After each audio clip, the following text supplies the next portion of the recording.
கர்த்தருடைய பரிசுத்த நாமத்துக்கு மகிமை உண்டாவதாக. Glory be to the holy name of the Lord. எங்கெல்லாம் ஜனங்கள் பிரச்சனைகளோடு வேதனைகளோடு வாழ்க்கையிலே வெறுத்து போய் காணப்படுகிறார்களோ அந்த இடங்களுக்கெல்லாம் இயேசு கிறிஸ்து இந்த உலகத்தில் இருந்த பொழுது பயணப்பட்டதை நாம் எல்லாரும் அறிவோம். And we all knew that Jesus Christ traveled to all the places where people are filled with the sicknesses and people are filled with pain and having a frustrated life. எங்கே பார்வையற்றவர்கள் இருந்தார்களோ அவர்களை அவர் தேடி போனார். And Jesus went toward the people in search of the blind. எங்கே வேதனைப்பட்ட ஜனங்கள் இருந்தார்களோ அவர்களை அவர் தேடி போனார். And he went to in the search of the people who are filled with pain.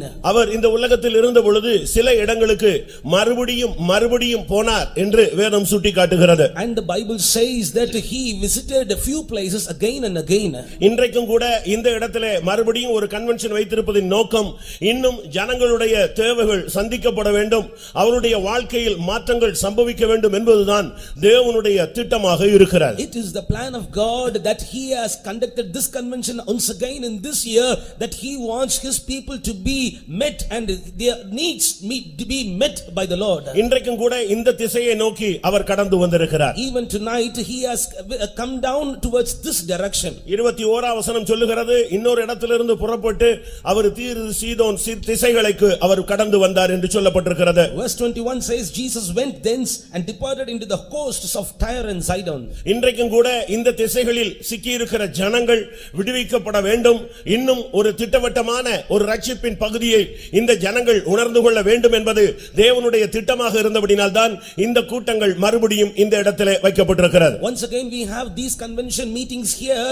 It is the plan of God that he wants to visit his people and he wants to fulfill their needs. இப்பொழுது இயேசு கிறிஸ்து அந்த திசைகளுக்கு வந்த பொழுது அந்த திசைகளின் பகுதியிலே குடியிருந்த ஒரு கானானிய பெண் இயேசு கிறிஸ்துவை தேடி வருகிறாள். When Jesus Christ visited this direction and there a Canaanite woman came there in search of Jesus. ஆண்டவரே, தாவீதின் குமாரனே, எனக்கு இரங்கும் என்று அவள் அபயமிடுகிறாள். And she shouted saying like this, "Oh Lord, thou son of David, have mercy on me." அவளுக்கு இருந்த பிரச்சனை தான் என்ன?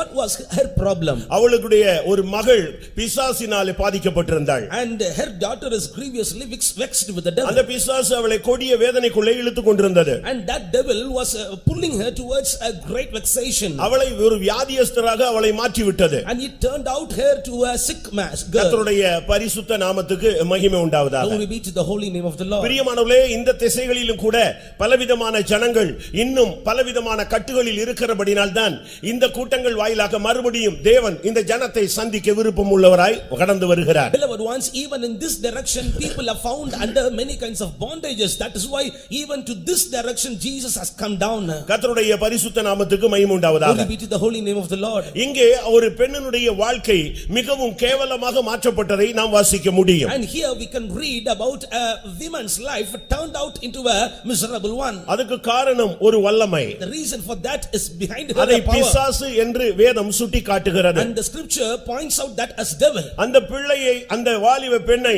ஒரு வல்லமை தாக்கி அவளுடைய வாழ்க்கையை சீரழிக்கும்படியாக இல்லாவிட்டால் அழிக்கும்படியாக அந்த வல்லமை முயற்சி எடுக்கிறது. And that power is taking out steps, it is taking risks that this young girl must be turned out to be put into a miserable situation. இன்றைக்கும் கூட மனிதன் பலவிதமான பிரச்சனைகளை சந்திக்கிறான். Even today a man is facing many kinds of problems. பலவிதமான போராட்டங்களை சந்திக்கிறான். And diverse kinds of afflictions he face. அதுக்கு சில காரியங்கள் அவனுக்கு சில காரணங்கள் புரிகிறது, சில காரணங்கள் அவனுக்கு புரிகிறது இல்லை. And few reasons he could understand and in few instances he could not understand the reason. இங்கேயும் கூட நூற்றுக்கணக்கான ஜனங்கள் வந்திருக்கிறீர்கள். Even here hundreds of people gathered here. இல்லாவிட்டால் ஆயிரக்கணக்கான ஜனங்கள் வந்திருக்கிறீர்கள். Or otherwise thousands might have gathered here. உங்களுடைய வாழ்க்கையில் உள்ள பிரச்சனையுடைய காரணங்கள் உங்களுக்கு புரிகிறதா? And can you understand the reason behind the problems of your life? ஏன் என்கிற கேள்விதான் அநேகருக்கு பதில் இல்லாமல் அவர்கள் அலைந்து கொண்டிருக்கிறார்கள். And many are roaming without answer and they are having a question, why? இவைகளுக்கு பின்னாலே ஒரு வல்லமை இருக்கிறது என்று சொன்ன உடனே அநேகர் பயந்து விடுகிறார்கள். And when we say that behind these things there is a power, many are frightened. ஒரு சக்தி, ஒரு போராட்டம், ஒரு வல்லமை ஒரு மனிதனுக்கு விரோதமாக இருக்கிறது என்ற உடனே அவன் பயந்து விடுகிறான். And if we say unto a man there is a power, there is a great evil power that is behind your problem, then he is afraid. கிறிஸ்தவம் ஒரு மனிதனுக்கு விரோதமாக ஒரு வல்லமை இருப்பதை தெளிவாக சுட்டிக்காட்டுகிறது. And the Christianity very clearly says that there is a power behind the problem ஒருவேளை of a இந்த man. மாலை வேளையிலே நீங்கள் பலதரப்பட்ட சூழ்நிலைகளில் வந்திருக்கலாம். இவைகளுக்கு பின்னாக ஒரு சக்தி இருக்கிறது என்பதை, ஒரு விழுந்து போன வல்லமை, ஒரு அசுத்த வல்லமை, ஒரு பொல்லாத சக்தி இருக்கிறது என்பதை நீங்கள் உணர வேண்டிய நேரம் வந்துவிட்டது. Perhaps you might have come to this meeting with many kinds of problems this evening, but you need to understand that there is a fallen power, that there is a evil power, that there is an unclean power that is behind your problem. கிறிஸ்தவம் இதை விழுந்து போன சக்தி என்று சொல்லுகிறது, மற்ற மார்க்கங்கள் இவைகளை தெய்வங்கள் என்று வர்ணிக்கிறது. Christianity speaks clearly that this is a fallen power, but the other religions worship him as the God. இன்றைக்கும் கூட இந்த மாலை வேளையிலே உங்களை தேவன் அழைத்துக் கொண்டு வந்தது, உங்களுடைய வாழ்வின் பின்னணியில் இருந்து உங்களுடைய வாழ்வை சீரழித்துக் கொண்டிருக்கிற வல்லமையை வெளிப்படுத்தி, அந்த வல்லமையை இன்றைக்கு நீங்களே மேற்கொள்ளும்படியாக தேவன் உங்களை அழைத்துக் கொண்டு வந்திருக்கிறார் என்று நான் தேவனுக்குள் விசுவாசிக்கிறேன். In God I believe that today he has brought you to this place that you might understand what is the problem that is working behind your life, and you need to reveal that, you need to understand that, and you need to overcome him by your power. இந்த முதல் நாள் கூட்டத்திலேயே உங்களுடைய வாழ்க்கையில் உள்ள போராட்டத்தை அவர் வேறேடு புடுங்குவாரானால், மீதி உள்ள கூட்டங்களிலே உங்களுடைய வாழ்வின் செழிப்பின் அம்சங்கள் உங்களுக்கு வெளிப்படுத்தப்படும். Even in the first meeting of this convention, if he the Lord uproots these evil spirits from your life, then in the following meetings he will be able to bless you. ஒருவேளை உங்களுடைய வாழ்க்கையிலே பின்னணியில் இருந்து உங்களுடைய குடும்பத்தை, உங்களுடைய தொழிலை, உங்களுடைய வாழ்வின் ஒவ்வொரு அம்சங்களை, உங்களுடைய ஆன்மீக வாழ்க்கையை பல விதங்களில் தடுக்கிற வல்லமையை குறித்து ஓரளவு ஒரு புரிந்து கொள்ளுதல் உங்களுக்கு இருக்கலாம். Perhaps you might have a little amount of understanding about the powers which are working against your life, working against your business, working against your family, and working against your spiritual life. அந்த பெண்ணுக்கு ஒரு பிசாசு இருக்கிறது என்று மட்டும் தெரிகிறது. And that woman understood that there is a devil behind it. ஆனால் அந்த பிசாசினுடைய தாக்குதல் எந்த விதத்தில் வந்தது என்று அவளுக்கு புரியாது. But she could not understand in what way that devil entered into her family. ஏனென்றால் அவளுக்கு பிசாசு என்கிற ஒரு சக்தி இருக்கு, அது தன்னுடைய பிள்ளையை பயங்கரமாக வேதனைப்படுத்துகிறது, அந்த பிள்ளை ஒன்றுமில்லாமல் போய்விடுகிறாள் என்கிற ஒரு வேதனை அவளுக்கு புரிகிறது.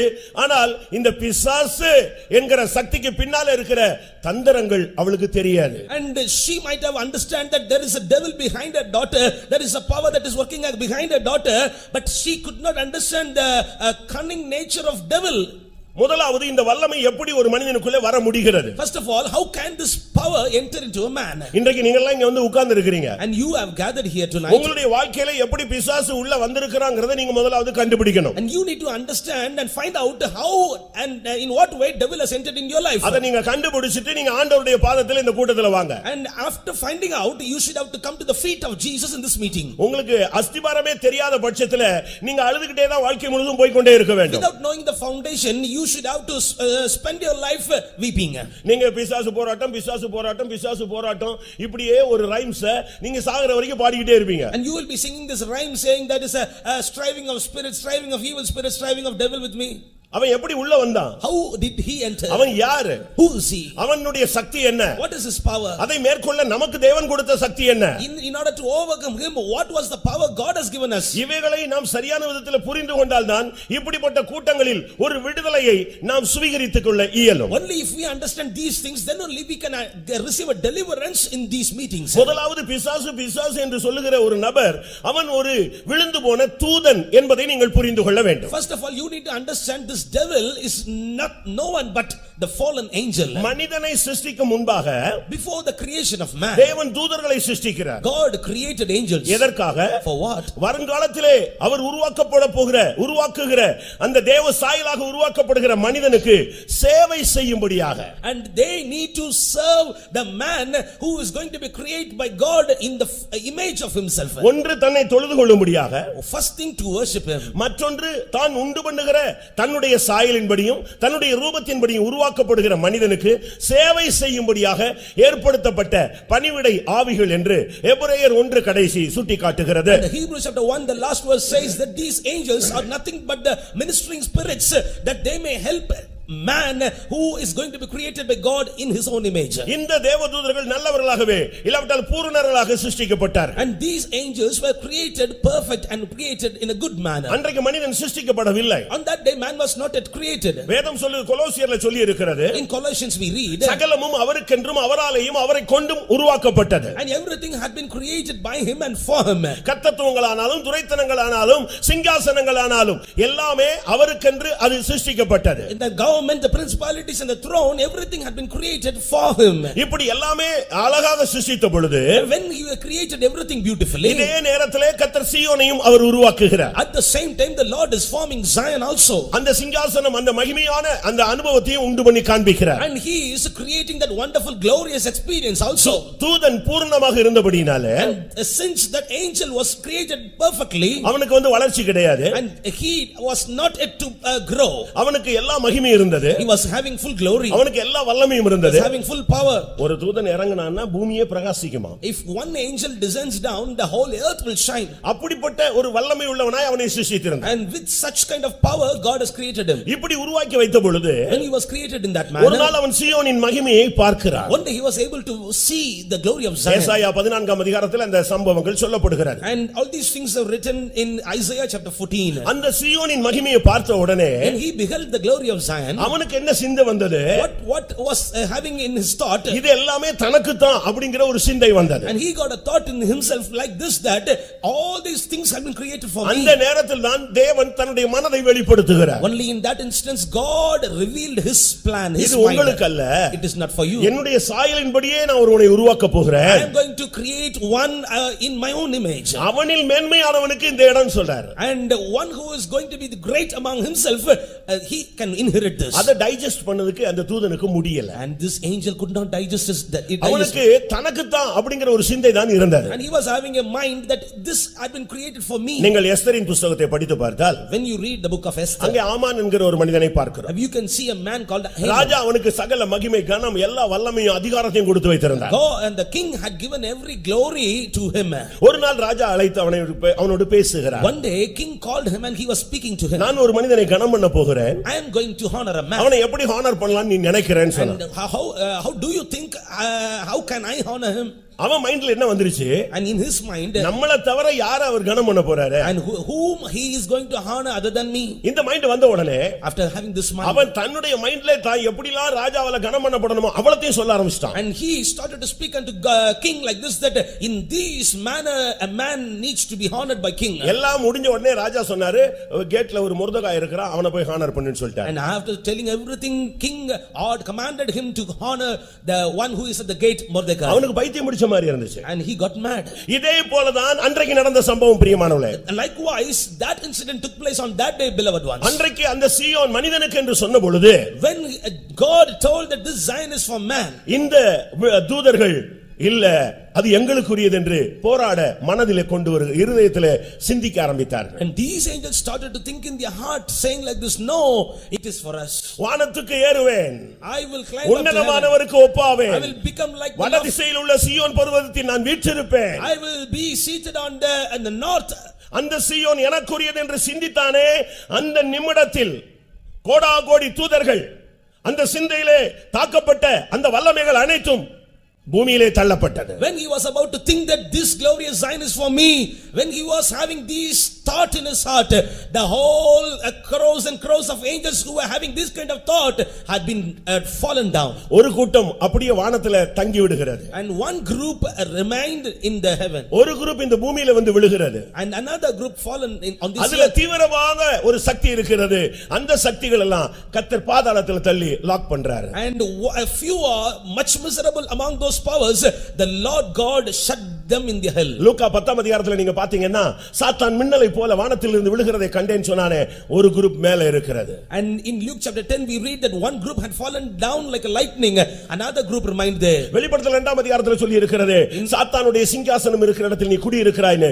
இந்த பூமியிலே அவனுடைய ஒரு போர்ஷன் வேலை செய்து கொண்டிருக்கிறார். in Revelation chapter 2 we can see that you are working in the midst of the place where the throne of Satan is found. யூதாவிலே சொல்லப்பட்டிருக்கிறது, ஆதிமென்மையை காத்துக்கொள்ளாத தூதர்களை அவர் கீழே தள்ளி நித்திய சங்கிலினாலே அடைத்து வைத்திருக்கிறார். in epistle Jude we read like this, that the Lord God had sent pushed down the angels who had not preserved the first estate. தேவனோடு இருந்தவர்கள், தேவனுடைய மகிமையினால் நிரப்பப்பட்டவர்கள், தேவனுடைய வேலைக்காரர்கள் இப்பொழுது அவர்கள் தங்களுடைய ஸ்தானத்தை விட்டபடினால் அவர்கள் விழுந்து போன தூதர்கள் இல்லாவிட்டால் எதிரியாக அவர்கள் மாறி விடுகிறார்கள். those that were with God, those that were filled with the glory of God, those that were the servants of God, those that were against the plan of God, they became enemies to God. அப்படி விழுந்து போன தூதர்களுடைய ஒரு எண்ணிக்கை தான் உலகத்துல சொல்லுகிற 30 கோடி தேவர்கள். And the group of angels who have been fallen down, this world called them as gods of 30 and 3 இன்றைக்கு இந்த crores. உலகம் முழுவதும் இந்த வல்லமையினாலே தாக்கப்பட்டிருக்கிறது. And the whole world is attacked by this power. அதனால தான் அவன் இயேசுவினிடத்திலே வந்து சொன்னான், இந்த உலகமும் இதனுடைய எல்லா மகிமையும் என்னுடைய கையிலே கொடுக்கப்பட்டிருக்கிறது, நீரே என்னை விழுந்து பணிந்து கொண்டால் உனக்கே இதனுடைய மகிமையை என்னால் தர முடியும் என்று பேசினார். And that is why he came to Jesus and told like this, the whole world and his glory have been given in my hands. If you bow down and worship me, I can give these things to you. தனக்கு கிடைக்காத அந்த மகிமை யாருக்கும் கிடைக்க கூடாது என்கிற ஒரு sadist புத்தி தான் விழுந்து போன தூதனுடைய வல்லமை. And the power of the fallen angel is working like this, that the glorious thing that I could not receive, I could not attain, no others should attain it. இந்த வல்லமைகள் தான் இன்றைக்கு மனுக்குலத்துக்கு விரோதமாக மனிதனுக்குள்ளே மனிதனுக்கு வெளியே பல விதங்களில் போராடுகிற ஒரு விழுந்து போன அந்தகார சக்தி. And this is the power of darkness which is working inside man in this earth. எபேசியர் 6 அதிகாரம் 12 வசனத்தை நாம் பார்க்கும் பொழுது, when we read in Ephesians chapter 6 verse 12, இந்த வல்லமைகளோடு ஒரு ஆவிக்குரிய கிறிஸ்தவனுக்கு போராட்டம் உண்டு. A spiritual Christian needs to have a wrestling, a fight with these வான powers மண்டலங்களில் உள்ள பொல்லாத ஆவிகளின் சேனைகள், and all the hosts that are found in the heaven, இப்பிரபஞ்சத்தின் அந்தகார லோகாதிபதிகளுடைய ஆவிகளுடைய சேனைகள், and all the powers that are working against the darkness, துரைத்தனங்கள், அதிகாரங்கள், and the principalities and the powers. அருமையான தேவனுடைய ஜனமே, இந்த சக்திதான் உலக மனிதர்களையும் பார்க்கிலும் தேவனுடைய பிள்ளைகளுக்கு விரோதமாய் தீவிரமாக கிரியை செய்கிற இந்த நாட்கள். And these powers are working against the spiritual Christians in these days. இன்றைக்கு இந்த வல்லமை பல விதங்களிலே போராடுகிறதை பார்க்கலாம். And we can find this power is working in various ways. ஒரு காலத்துல நீங்க பெண்டிகாஸ்ட் மீட்டிங்க பாத்தீங்கன்னு சொன்னா, and once upon a time when you look upon the Pentecostal meetings, நூற்றுக்கணக்கான பிசாசுகள் பிடிச்சு ஆடிக்கிட்டே இருக்கும். and hundreds of demons will be wandering here and there. எல்லாத்தையும் ஆஃப் பண்ணிட்டு அவங்க பிரசங்கம் பண்ண ஆரம்பிப்பாங்க. And they will be shutting down them, and then they will be starting to ஒன்னு கத்திக்கிட்டு இருக்கும், ஒன்னு புலம்பிக்கிட்டு இருக்கும், ஒன்னு ஓடிக்கிட்டு இருக்கும், ஒன்னு உருண்டுகிட்டு இருக்கும். And one will be shouting and one will be lamenting and one will be rolling down. But இப்போ வந்து இந்த ஆவிகள் எல்லாம் இப்ப ஆடுறது இல்ல, ஏன்னா ஆடினா துரத்தி விட்டுறாங்கன்னு சொல்லி ஆடாமலே உள்ள இருந்து வாழ்க்கையை ஆட வைக்கிறது. But nowadays these spirits are not dancing, because if they dance they will be making them to go away. That is why they are not dancing outwardly, but they are making the people's life to dance. தான் வெளியே வந்தா கண்டுபிடிச்சிடுறாங்க. If it comes out they could easily find out. அப்படினால உடனே துரத்த ஆரம்பிக்கிறாங்க. And that is why they will be chasing them away. அதனால இப்பொழுது இருக்கிற ஆவிகள் இந்த அந்த வேலையை செய்யறது இல்ல, அமைதியாக உள்ள இருந்து வாழ்க்கையில கொடிய வேதனை கொடுத்து மனிதனை தோல்வி உள்ளவனாக மாற்றுகிறது. Therefore these spirits are not coming out very easily these days, but they are tormenting the lives of people. இதுதான் நல்லா இருக்கிற குடும்பத்தை பிரிவினை உண்டாக்கக்கூடிய சக்தி. And this is the power which is able to divide the family. மத்தேயு 4:1 நீங்க பாத்தீங்கன்னா இந்த வல்லமை சோதிக்கிற ஒரு சக்தி. In Matthew chapter 4 verse 1 we read like this power is able to try you. மத்தேயு 13 பாத்தீங்கன்னா இந்த வல்லமைகள் களைகளை விதைக்கிறது. ஒரு மிஸ் அண்டர்ஸ்டாண்டிங்க உங்க குடும்பத்துல விதைச்சிட்டு போய்டுவான், அது வளர்ந்துகிட்டே வர ஆரம்பிக்கும். In Matthew chapter 13 we see this power is able to sow tares in you, it is able to sow misunderstandings in your family. 2 தீமோத்தேயு 2 அதிகாரத்துல பாத்தீங்கன்னு சொன்னா இது ஒரு இச்சை, இது ஒரு ஆசை. இந்த வல்லமை உனக்குள்ளே தூண்டி உன்னை அவனுடைய கட்டுப்பாட்டுல இழுக்கக்கூடியதாக போராடும். In 2 Timothy chapter 2 says this power is lust, it is having a power that you may fall in him. இச்சையானது கற்பம் தரித்து பாவத்தை பிறப்பிக்கும். And this lust will be able to commit sin. பாவம் பூரணமாகும் பொழுது மரணத்தை கொண்டு வருகிறது. And when the sin is perfected it brings death. இப்ப பிசாசு உள்ள வர்றதுக்கு நாம தான் வாய்ப்பு கொடுக்கிறோம். And we are giving room for this devil to enter in. இந்த உள்ள வல்லமை இந்த உள்ள வந்து உங்களுடைய பிள்ளையோ உங்களுடைய புருஷனோ உங்களுடைய மனைவியோ உங்களுடைய சந்ததிகளை யாரு வாய்ப்பு கொடுக்கறாங்களோ அவங்களுக்குள்ள நுழைந்து விடுகிறார். And those who are giving room for him, whether it may be your husband, whether it may be your wife, whether it may be your daughter, and it is coming inside their life and it is taking control. இந்த வல்லமை இந்த மாலை வேளையில் உங்களுடைய எத்தனை குடும்பங்களை தாக்கிக் கொண்டிருக்கிறது என்பதை நீங்கள் முதலாவது கண்டுபிடியுங்கள். First of all you need to find out how many families are under this attack. இந்த வல்லமை தான் இன்னைக்கு மனித சமுதாயத்தோடு பயங்கரமாக போராடுகிறது. And this power is vehemently very forcefully it is working against the mankind. இது ஒரு மனிதனுடைய இருதயத்தை கட்டுப்படுத்துகிறது. And it is controlling a heart of a man. அவனுடைய வாழ்க்கையிலே அவனை அலக்களிக்கிறது. And it is tormenting him in his life. இந்த வல்லமை வசனத்தை எடுத்து போடுகிறது. And this power is plucking the word of God from his heart. யோவான் 13:2 நீங்கள் பார்த்தால், when you look upon John chapter 13 verse 2, ஒரு மனிதனுக்குள்ளே புகுந்தா அவனுடைய இருதயத்தை தூண்ட ஆரம்பிப்பான். and it will start entering into his heart and it will start to inspire it. லூக்கா 9:32 பார்த்தீங்கன்னு சொன்னா, in Luke chapter 9 verse 32, அது அவனுடைய வாழ்க்கையை அலக்களிக்க ஆரம்பிக்கும். and it starts to torment his life. லூக்கா 8:12 பார்த்தீங்கன்னு சொன்னா, in Luke chapter 8 verse 12, இது அந்த மனுஷனுக்குள்ளே எவ்வளவு பிரசங்கம் பண்ணாலும் அந்த வசனத்தை அவன் எடுத்துட்டு போய்டுவாங்க. and how much more we preach the sermon, he will come and pluck this word. அருமையானவர்களே, beloved ones, இப்பொழுது ஒரு கேள்வி. now one question, உங்களுடைய குடும்பங்களில் இல்லவட்ட உங்களுடைய தனிப்பட்ட வாழ்வில் இல்லவட்ட உங்களுடைய தொழிலில் இல்லவட்ட உங்க வீடுகளில் ஏதோ ஒரு அந்நிய சக்தியினுடைய ஒரு போராட்டத்தை நான் ஆவியில கொஞ்ச நாளா ஃபீல் பண்றேன் அப்படின்னு சொல்றவங்க, யதார்த்தமான உண்மையை சொல்ல விரும்புகிறவர்கள், உண்மையா நீங்க உங்களுடைய வலது கரத்தை உயர்த்துங்க. in your family, in your personal life, in your business, if you feel a kind of evil spirit working in your life, in your family, if you feel it spiritually, you can put up your இப்போ வலது கையை உயர்த்துங்க. you can put up your right hand now. நான் வலது கரத்தை உயர்த்த சொல்றது பரலோகம் பார்க்க போகிறது. and if you put up your right hand, I say that your hand is watched by the நீங்க எத்தனை வருஷம் இந்த வல்லமையை இப்படி வச்சிட்டே இருக்க போறீங்க? how many years you are going to have this power in your, எத்தனை வருஷம் இது உங்க வீட்லயே உட்கார வைக்க போறீங்க? and how many years you are having, you want this power to be in your எத்தனை house? வருஷம் உன் பிள்ளைக்குள்ளே இத வைக்க போற? and you how many years you need to have this power in your எத்தனை daughters? வருஷம் உன் தொழில்ல இந்த சக்தியினுடைய தாக்குதலை நீங்க ஃபீல் பண்ணிட்டே இருக்க போறீங்க? for how long years you need to feel this power in your business? இது உள்ள விட்டுட்டீங்கன்னு சொன்னா கொஞ்சமா அது ஒரு புற்றுநோய் மாதிரி உங்களுடைய வாழ்க்கையை மொத்தமா அழிச்சிட்டு தான் வெளிய போவான். and if you give room to this power, it is like a cancer. It will totally destroy you and then only it will leave you. ஒரு இடத்துல நான் ஒரு ஊழியம் செய்து கொண்டிருந்த பொழுது, in one place when I was ministering, ஒரு சகோதரன் வந்தார். one brother came. சுமார் 28 வருடம் அவர் அந்த வல்லமையினால பாதிக்கப்பட்டல அந்த சாமியை ஆடி அவர் குறி சொல்றவரா மாறி இருந்தார். and for about 28 long years he was attacked by the evil spirit and he used to say like that. அந்த ஆவி அவருக்குள்ள இருந்து குறி சொல்ல ஆரம்பிக்கும். and that spirit inside him, it started to soothsaying. இப்போ இந்த ஆளுக்கு வயசாயிடுச்சுங்க. and now this man became aged. இப்போ இந்த ஆவி அவனை விட்டு போக மாட்டேங்குது. now the spirit is not leaving him. இப்போ அவரை சாப்பிட விடுறது இல்ல. and now it is not allowing him to வேலைக்கு போக விடுறது இல்ல. it's not allowing to தூங்க விடுறது இல்ல. it's not allowing to sleep. இந்த மூணையும் அது கட்டுப்படுத்துகிறது. and it is controlling these three. சாப்பிட விட மாட்டேங்குது. it is not allowing him தூங்க விட மாட்டேங்குது. not allowing him to வேலைக்கு போக விட மாட்டேங்குது. not allowing him to work.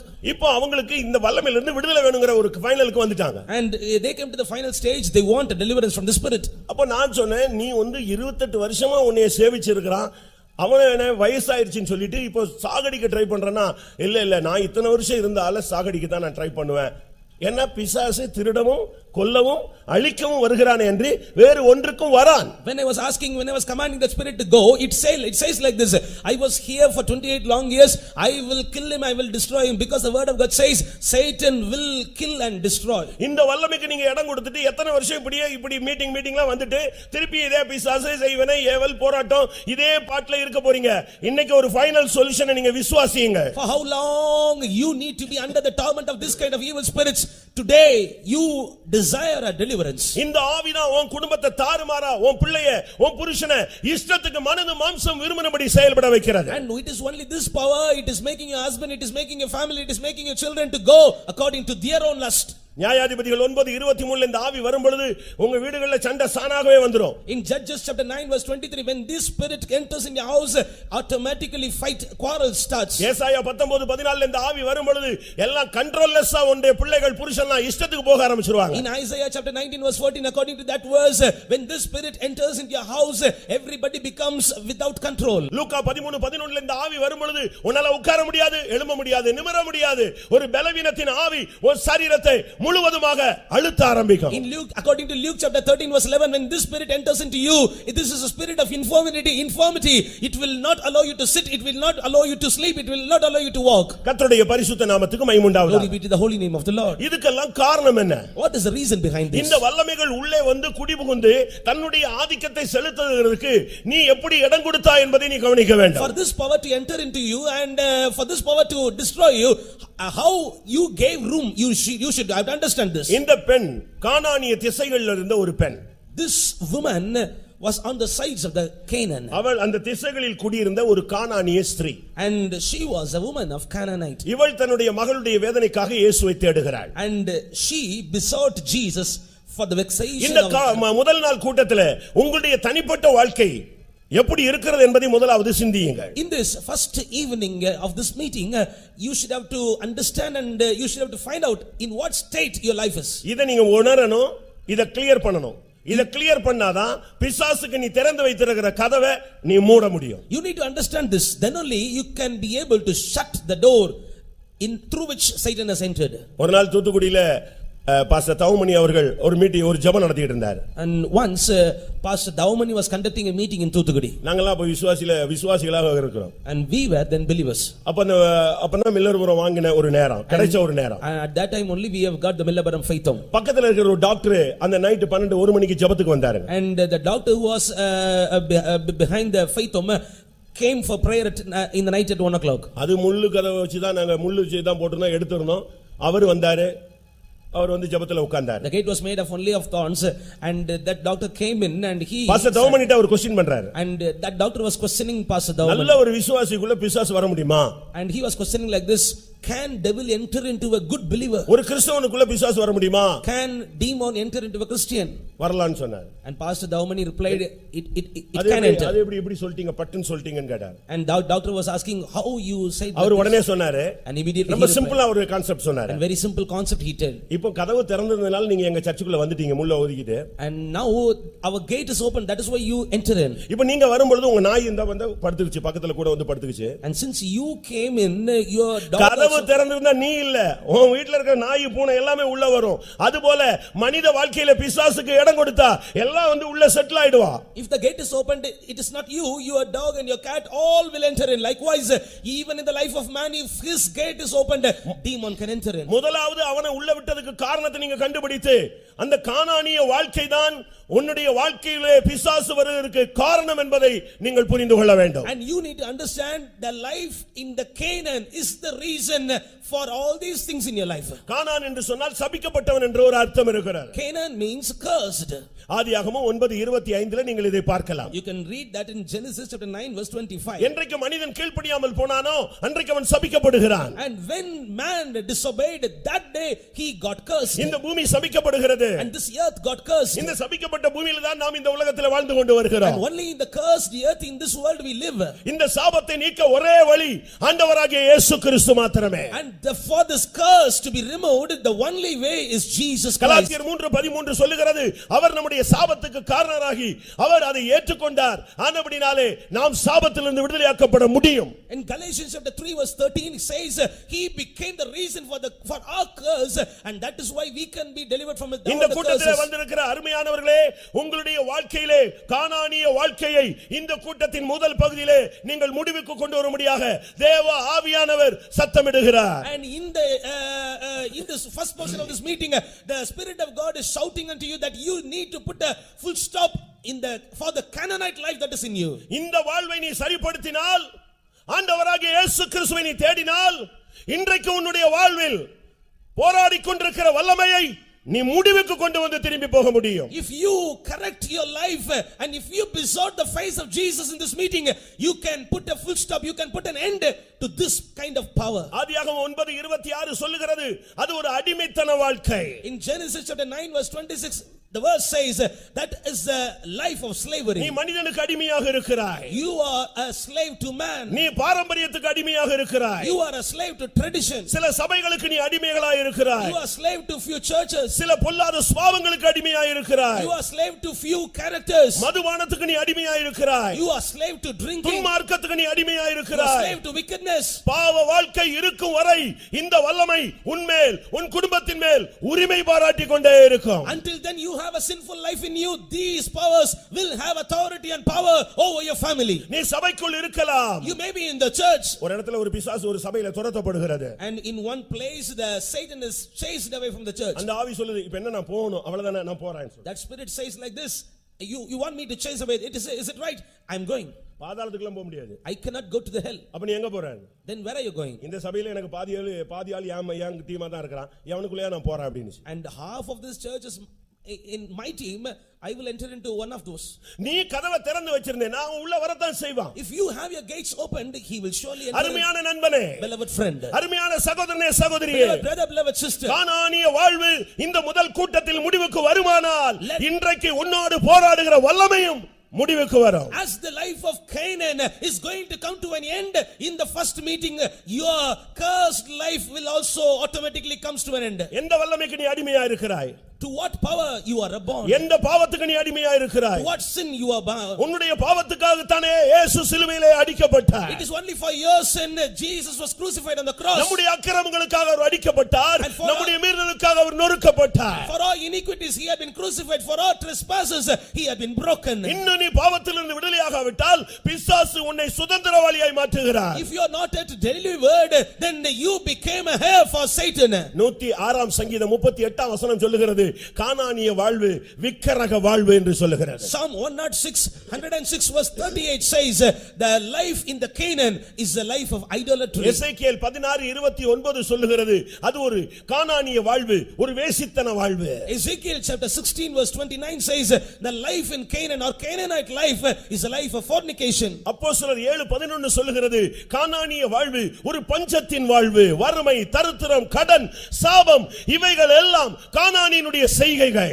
Acts chapter 7 verse 11 says that a Canaanite life is a life of famine in which you are want and you are filled with poverty. Ezra 9:1 சொல்லுகிறது, Ezra chapter 9 verse 1 says அது ஒரு அருவருப்பான வாழ்க்கை. it is a life of abomination. இதெல்லாம் விளக்கி சொல்றதுக்கு இப்ப பாவத்தை போய் விளக்குறதுக்கு எனக்கு டைம் கிடையாது. I don't have time to explain the sin. பாவத்தை விலக்கி சொல்றதுக்கு உங்களுக்கு எல்லாருக்குமே தெரியும். நீங்கலாம் அதிலேயே மூழ்கி நீங்க அதிலேயே பயணப்பட்டு கொண்டிருக்கிறீர்கள். And you very clearly know about sin and you are immersed in sin and you are traveling in sin. பாவம் என்றாகும் பொழுது ரொம்ப சிம்பிளா அழகான ஒரு சின்ன கான்செப்ட்ல தான் உள்ள வருங்க. And as a small concept this sin had entered into your life. சங்கீதம் 19:12-13 நீங்க அத படிச்சுக்கங்க. In Psalm chapter 19 verse 12 and 13 you can read that. பிழைகளை உணர்கிறவன் யார்? Who can understand his errors? இது ஃபர்ஸ்ட் இப்படி தான் உள்ள நுழையுங்க. And it enters into us first like this. இரண்டாவது மறைவான பாவங்களுக்கு என்னை நீங்களாக்கும். And second for the hidden sin you need to புருஷனுக்கு தெரியாம, and மனைவிக்கு தெரியாம, that the wife may not know பிள்ளைகளுக்கு it, தெரியாம, that the children may not know it, பெற்றோருக்கு தெரியாம, that the parents may not know சபைக்கு it, தெரியாம, that the church may not know it, சமுதாயத்துக்கு தெரியாம, that the society may not know இப்படி it. மறைவான தவறுகளை அங்கங்க போய் செஞ்சுக்கிட்டே இருக்கிறது. And hidden sins you will go and do here and there. இன்னைக்கு வாலிப பையங்க பிள்ளைங்க எல்லாம் privacy எதிர்பார்க்கறாங்க. And all the young girls and boys are expecting privacy. ஒரு வீட்ல கூட ஒரு புருஷன் ஒரு மனைவி தனியா பிரைவசியை தனக்குன்னு ஒரு ரூம பூட்றானா அங்க பாவத்தினுடைய வேர் அங்க தொடங்குகிறது என்ற அர்த்தம். If a man or woman is locking her or his room, then we can understand the sin has started there. ஒரு பெண் சொன்னா எனக்கு தெரியாம இந்த ஆளை கல்யாணம் கட்டி வச்சிட்டாங்கன்னு சொல்லி. A woman told like this, they have got this man to be married for me. என்னம்மா என்ன பிரச்சனைன்னு கேட்டேன். I was asking her வேற what ஏதாவது was the அவருக்கு problem. மனைவி இருக்கா இல்ல பெண்ணுங்கள் தொடர்பு இருக்கா? And I was asking her whether he is having some other connection, wrong connection. அவருக்கு ஃபர்ஸ்ட் மனைவியே லேப்டாப் தாங்க. And for him the first wife is laptop. அந்த உடனே கதவை பூட்டிக்குவான். அந்த பிறகு அந்த லேப்டாப் தான் அவனுடைய வாழ்க்கையே. நான் ரோட்ல உட்கார்ந்து வீட்டு வாசல்ல ஹால்ல உட்கார்ந்து பான்னு முழிச்சிட்டே இருக்கணும். It is laptop his life and I need to be in some other room and I need to. அவன் லேப்டாப்போட தான் குடும்பம் நடத்திட்டு இருக்கான். And he is leading his family in this அருமையான laptop. சகோதரனே சகோதரியே, உன்னுடைய வாழ்க்கையிலே கானானினுடைய வல்லமை, அருவருப்புகள், உலக மாம்சத்தினுடைய வல்லமைகள் எது இருந்தாலும் இந்த வல்லமை வெளியே போகாது. And beloved brother and sister, if you have this Canaanite life of abomination in you, then these evil powers cannot come away from you. வாழ்க்கை உன்னை கல்லறைக்கு இழுத்து கொண்டு போகும். The sinful life will take you towards the life of sepulcher. வாழ்க்கை உன்னை வஸ்திரம் இல்லாதவனாய் மாற்றும். The sinful life will make you naked. பாவ வாழ்க்கை உன்னை காயப்படுத்தும். The sinful life will make you to have பாவ வாழ்க்கை சங்கிலிகளினால் உன்னை கட்டும். and the sinful life will bound you with bondages. பாவ வாழ்க்கையிலே சிக்கிக் கொண்டால் உன்னையே அடக்க முடியாது. And if you got entangled in the sinful life, you will not be able to control yourself. இன்றைக்கு எத்தனை பேர் இப்படிப்பட்ட கானானிய சக்திகளை பிடிபட்டு சிக்கி தவிக்கிறீர்கள்? Today how many of you are entangled in these spirits of Canaanite? இன்னைக்கு अनेகர் இப்படிப்பட்ட வல்லமையிலே பாதிக்கப்படுகிறார்கள். And many are under this bondage. உலகம் என்ன செய்யும்? What the world will do? பாவத்தை எதிர்த்து உலகம் என்ன செய்கிறது? Against the sin, what the world is doing? ஒருவன் குற்றவாளியாக நிரூபிக்கப்பட்டால் If a man எதிரே இருக்கிற இடத்துல அடைச்சு வைப்பாங்க. If a man is proved that he is accused, they will shut him in the prison which is opposite to us. எங்க அப்பா கூட கொஞ்ச நாள் அங்க உள்ள இருந்தார். Even my father was inside. எங்க அப்பா உள்ள இருந்தாரு. Even my father was inside there. எங்க சின்ன அண்ணன் உள்ள இருந்தாரு. And my younger brother was there. நான் வெளிய வந்த உடனே ஒரு நாள் சொன்னேன். And when he came out, I told him like this. கொஞ்சம் பைபிள் படிங்க புத்தி தெளிவாகும்னு எங்க அண்ணன்ட்ட சொன்னேன். And I told him that if you read Bible, you will get a sober mind. என்னது? அந்த ப்ளூ கலர் சின்ன புக் அது நான் உள்ளே படிச்சேன்னு சொன்னார். And he replied me that blue color book, I read it inside. இந்த வல்லமைகளினாலே பாவத்தை மேற்கொள்ள முடியாது. ஆண்டவராகிய இயேசு கிறிஸ்து என்கிற ஒருவராலே பாவத்திலிருந்து விடுதலை கொடுக்க முடியும். And by these powers you cannot overcome the power of sin. It is only the Lord Jesus Christ can give you the power to overcome sin. உலகம் பாவத்திலிருந்து ஒரு பாவத்துக்கு தண்டனை கொடுக்கும். இயேசு கிறிஸ்து பாவத்திலிருந்து விடுதலை கொடுக்கிறவர். The world can give a punishment for the sin that you have done in your life, but Jesus Christ is giving you deliverance from the சிலுவை sin. ஒரு எக்ஸசைஸ் ஸ்பாட்டாக காணப்படுகிறது. And this cross is a part of exercise for you. நம்முடைய தண்டனையை ஏற்றுக்கொண்டு நமக்கு மன்னிப்பை கொடுக்கிற ஒரு இடம். And that is a place in which it will take our punishment and give us deliverance. நம்முடைய வியாதிக்காக காயப்பட்டு நமக்கு சுகம் கொடுக்கிற ஒரு இடம். And that is a place and in which he was bruised for our sickness and give us healing. நம்முடைய பாவங்களுக்காக அவர் பாவமாகி நமக்கு பரிசுத்தத்தை கொடுக்கிற இடம்தான் சிலுவை. And the cross is the place in which he bore our sins and he gives us holiness. நம்முடைய சாபத்தை எல்லாம் ஏற்றுக்கொண்டு தன்னுடைய ஆசீர்வாதத்தை அள்ளி வழங்குகிற இடம்தான் சிலுவை. And the cross is the place in which he accepts all our curses and he is giving us blessings. நம்மை ஐஸ்வரியவான்களாக மாற்ற அவர் தரித்திரராய் மாற்றப்பட்டார். And that we may become rich, he became poor. நம்முடைய பேரை பெருமைப்படுத்த அவர் இந்த உலகத்தில் அக்கிரமக்காரனாக எண்ணப்பட்டார். And that we may be exalted, that our name may be exalted in this world, he was counted among the accused. நாம் ஏற்றுக்கொள்ளப்படும்படியாக அவர் தள்ளப்பட்டார். That we may be accepted, he had been pushed down. நாம் உருவாக்கப்படும்படியாக அவர் நொறுக்கப்பட்டார். That we may be formed, he was bruised. இப்படித்தான் இயேசு கிறிஸ்து மனிதனை விடுவிக்கும்படியாக தன்னையே கிருபாதார பலியாக ஒப்புக்கொடுக்கிறார். And likewise Jesus has surrendered himself as a propitiation that man may be set free. உன்னுடைய வாழ்வில் சபிக்கப்பட்ட தன்மையிலிருந்து நீ வெளியே வர வேண்டும். And you need to come out of the state of curse in your life. பாவத்தின் அடிமைத்தனத்திலிருந்து நீ வெளியே வர வேண்டும். You need to come out of the bondage of curse in your life. விக்கிரகத்தின் பிடியிலிருந்து நீ வெளியே வர வேண்டும். You need to come out of the bondage of idolatry in your life. வேசித்தன வாழ்விலிருந்து நீ வெளியே வர வேண்டும். You need to come out of the life of fornication. அருவருப்புகளிலிருந்து நீ வெளியே வர வேண்டும். You need to come out of abomination. முதலாவது நீ ஒரு பாவி என்பதை கர்த்தருடைய சந்நிதியில் நிதானிக்க நீ பழக வேண்டும். First of all, in the presence of the Lord, you need to understand that you are a sinner. இங்க என்ன நடந்தது? What happened here? அந்த கானானிய ஸ்திரீ, that Canaanite woman, தன்னுடைய வாழ்க்கையில என்னெல்லாமோ முயற்சி எடுத்து பார்த்தா தாம் பிள்ளைக்கு 1% கூட விடுதலை கிடைக்கல. And she took many efforts in her life and she did not receive a deliverance for her daughter. அவள் எவ்வளவு முயற்சி எடுத்தா? And she took many efforts. கடைசியாக finally அவள் இயேசுவை தேடினாள். She besought Jesus. அவளுடைய கண்கள் இயேசுவின் பக்கம் திருப்பப்பட்டன. Her eyes turned towards Jesus. அருமையான சகோதரனே சகோதரியே, beloved brother, beloved sister, இன்றைக்கு உன்னுடைய பிரச்சனைகளுக்கு பரிகாரமாக நீ இயேசுவை நோக்கி பார்ப்பாயாக. For the solution for all your problems tonight, lift your eyes towards Jesus. போதும், பாவ வாழ்க்கை போதும், பிசாசுக்கு இடம் கொடுத்து நீ சீரழிந்ததும் போதும். Enough, sinful life is enough. Enough of tormented by Satan. இன்றைக்கு கர்த்தர் ஒரு அருமையான வாய்ப்பை கொடுக்கிறார். And tonight God is giving you a good chance. உன்னுடைய கண்கள் இயேசு பக்கம் திருப்பப்பட. Let your eyes be turned towards Jesus. இயேசு அந்த திசைகளில் வந்தார் என்று அறிந்த உடனே அவள் இயேசுவை தேடினாள். And as she knew that Jesus came in the course, she besought Jesus. இன்றைக்கு தான் நீ மனம் திரும்ப வேண்டிய ஒரு நல்ல நேரம். And tonight is the time of your repentance. தேவன் உனக்கு நியமித்த நேரம் இதுதான். And this is the time appointed by God for you. அறியாமையுள்ள காலங்களை தேவன் காணாதவர் போல் இருந்தார். இப்பொழுதோ எங்குமுள்ள மனிதரும் மனம் திரும்ப வேண்டும் என்று அவர் கட்டளையிடுகிறார். In the times of ignorance God winked at, but today he commands that you need to repent. இதுதான் உனக்கு ஒரு சரியான நேரம். This is the right opportunity for you. இதுவே அனுக்கிரக காலம். this is the time of deliverance. இதுவே ரட்சணிய காலம். And this is the time of your salvation. இதுவரை வாழ்க்கையிலே வந்த பிரச்சனைகள், போராட்டங்கள், வியாதிகள், நெருக்கங்கள், ஆபத்துகள், விபத்துகள், தற்கொலையின் ஆவிகள், இவைகளில் இருந்தெல்லாம் உன்னை தப்புவித்ததின் நோக்கம் நீ உன் பார்வையை இன்றைக்கு சிலுவை பக்கம் திருப்பும்படியாக. The plan of God that he had delivered from all many evil problems in your life is that you will turn your eyes towards cross tonight. இன்றைக்கு உன்னுடைய மனது முழுவதும் கானானிய வாழ்வை விட்டுவிடு, எழுந்து இயேசுவை நோக்கி அடியெடுத்து வை. And you need to have your mind filled with this thing that you have to put away the Canaanite life and rise up and come toward Jesus. இந்த வல்லமை உன் வாழ்வை கொடிய வேதனைக்குள்ளே கொண்டு போய் விட்டது. And this spirit had taken your life into a terrible vexation. உன்னை மாத்திரமல்ல, not only you, உன்னுடைய சந்ததியை, உன் தலைமுறையையே இந்த வல்லமை தாக்கிக் கொண்டிருக்கிறது. your total seed and total generation, this spirit has taken control. அந்த பெண் சொன்னா, என் மகள் கொடிய வேதனைப்படுகிறாள் பிசாசினால். That woman told, my daughter is grievously vexed with the devil.